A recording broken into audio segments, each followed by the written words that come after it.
Quais os riscos e complicações da cirurgia da síndrome do túnel do carpo?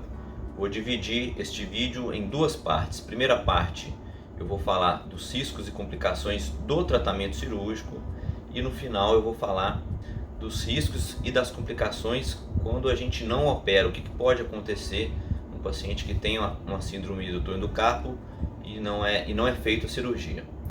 E o que são entre aspas, as complicações esperadas? O que é um pós-operatório dentro do normal? É normal ter dor? É normal sentir dificuldade para mexer o dedo? Então, primeiro vamos às complicações da cirurgia relativas ao procedimento. Então, a gente tem como complicações, é óbvio, todas as cirurgias têm suas possíveis complicações, que são as complicações anestésicas.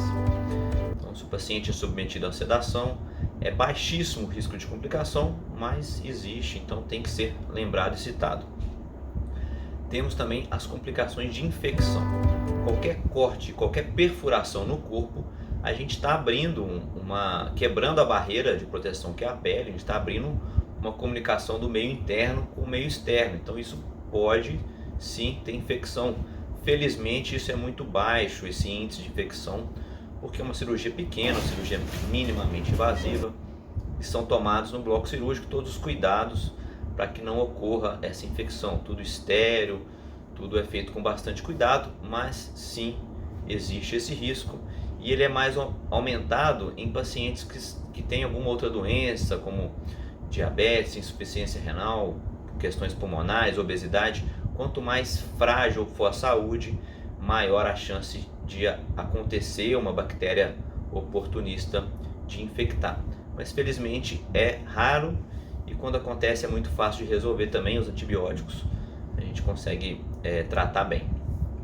Então essa é a segunda complicação. A terceira complicação é a não liberação completa do nervo. Então às vezes a cirurgia não solta todo o retináculo e fica um ponto de compressão. Isso é uma complicação que o paciente opera e não alivia os sintomas, E isto infelizmente é menos raro, é mais raro quando é um especialista capacitado, quando é um cirurgião de mão, um ortopedista que tenha competência para isso, mas não é raro quando às vezes um profissional tenta fazer esse procedimento e não tem tanto costume. Eu falo que a minha amostra é viciada porque eu recebo com relativa frequência pacientes que operaram com algum médico e não resolveram por completo, e eu já identifiquei alguns casos que infelizmente não tinha sido liberado completamente o retináculo flexor, o túnel. Então esta é uma complicação relativamente mais frequente que as outras, mas também é muito raro. A quarta complicação é uma complicação que a gente chama de aderências. Quando a gente tem um corte, toda ferida, o corpo vai formar uma cicatriz, vai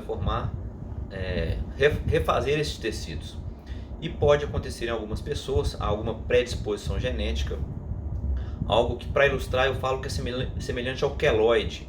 É uma cicatrização para mais, ela é exagerada, forma muita fibrose, isso faz agarrar os tendões, pode também agarrar o nervo, e quando o nervo agarra, a gente não tem bons resultados com a cirurgia. Por quê? Porque isso fica inflamando ali, fica altera o padrão de funcionamento do nervo, e o paciente não tem alívios e pode ter até piora dos sintomas. Também é uma complicação rara, felizmente. E o tratamento, quando é aderência, é liberar o túnel de novo, e às vezes pode precisar de colocar ali uma interposição, um retalho de gordura. A gente vê caso a caso como que vai ser o tratamento caso haja essa aderência. Uma outra complicação que pode ocorrer é a síndrome dolorosa regional complexa. Sempre que a gente está trabalhando com nervos, mesmo que a gente não vá cortar o nervo nem nada, só de fazer essa liberação, essa limpeza no nervo e a própria agressão cirúrgica, a pessoa pode desenvolver, se houver predisposição, o que antigamente era chamado de distrofia ou SUDEC, síndrome, e atualmente é chamado de síndrome dolorosa regional complexa, que a paciente mantém a mão inchada há muito tempo, começa a ter rigidez, dificuldade de movimentar os dedos. É uma complicação bastante difícil de tratar, mas quando a gente intervém no início, a gente consegue ter bons resultados. Quando que a gente suspeita dessa síndrome? Quando o paciente começa a ter muita dificuldade de movimentar os dedos no pós-operatório. Então está muito inchado, uma dor muito intensa. Essa síndrome também é mais comum em pessoas que já têm algum histórico de depressão. Tá? Então é importante a identificação precoce e o tratamento precoce também, que vai trazer melhores resultados. E o que são as, entre aspas, né, as complicações esperadas? O que é um pós-operatório dentro do normal? É normal ter dor? É normal sentir dificuldade para mexer o dedo? Essa é uma pergunta que é difícil da gente falar sem estar avaliando o paciente, né? Mas não é normal ter dor muito intensa. Então, em caso de dor muito intensa, tem que procurar uma avaliação. Não é normal não conseguir movimentar nada os dedos. Pelo contrário, é desejável que haja movimento dos dedos. É normal ter um pouco de dor a movimentação. Então, quando a gente está mexendo o dedo, a gente está movimentando o tendão que passa próximo ao nervo dentro do canal do carpo. Então é normal ele sentir um pouco de desconforto, principalmente nos 3 primeiros dias. Isso vai melhorando com o passar do tempo e com o movimento.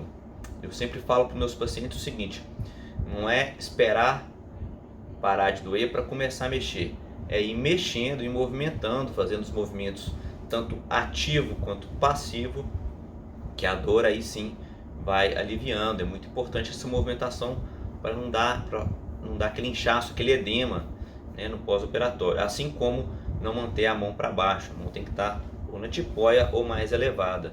Isso também diminui as complicações pós-operatórias. É normal ficar roxo? Então, como a gente faz o corte, pode ter algum vasinho que sangra um pouquinho.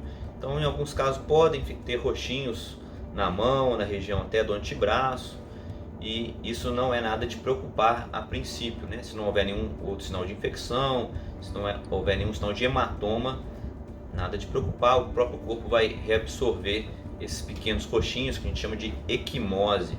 Tem muita gente que fala hematoma, mas o nome correto, técnico, é equimose. Inchaço nas mãos é normal? Olha, é normal um pouco de edema nos dedos, né? É uma cirurgia.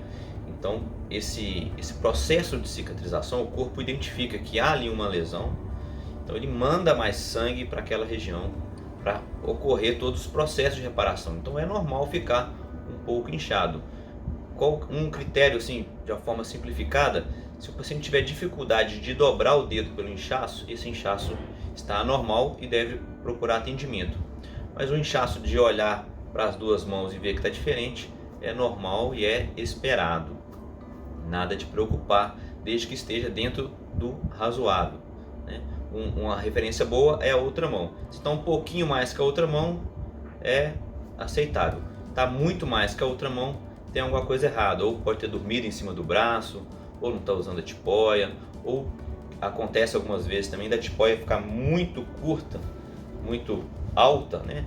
E acaba comprimindo a circulação no cotovelo. Então, a tipoia deve ser ou 90 graus ou na altura do umbigo. Se dobrar demais, vai comprimir o cotovelo. Deixar as mãos para cima é bom, tá? Essa posição favorece a gravidade, favorece a drenagem.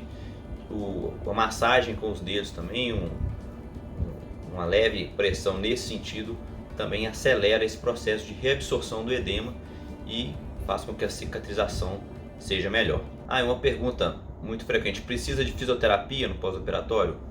Olha, é importante fazer os exercícios, nem sempre é necessária a fisioterapia formal, tá? Muitas vezes a gente passa no consultório mesmo alguns exercícios e grande parte dos pacientes vão bem sem precisar da fisioterapia formal, fazendo somente os exercícios da reabilitação domiciliar.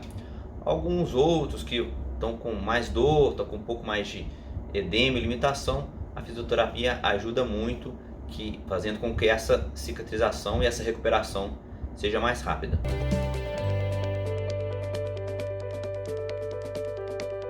E como complicação de não operar, então vamos considerar um paciente que está no grau mais avançado do túnel do carpo, o nervo está bastante apertado e por algum motivo não fez a cirurgia.